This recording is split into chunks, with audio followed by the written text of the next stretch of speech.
पाकिस्तान पुरअमन मुल्क है, हमारी अमन की कोशिशों को कमजोरी ना समझा जाए। अगर किसी ने जारियत की कोशिश की तो भरपूर जवाब दिया जाएगा।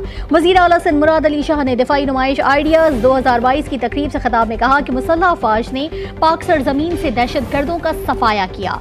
दिफाई नुमाइश ने मुख्तलिफ आइडियाज़ शेयर करने का मौका फराहम किया है।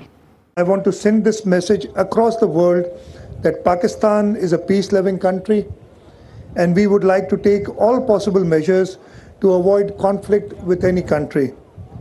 But our desire for peace should not be misunderstood as our weakness. Pakistan Armed Forces are fully ready to respond to any aggression if imposed upon us. Platform like Ideas gives opportunity to understand technological advancements in the field of defense sector across the globe. It not only gives awareness regarding modern technology and military equipment, but also provides opportunity to exchange progressive ideas in learning from each other's experiences.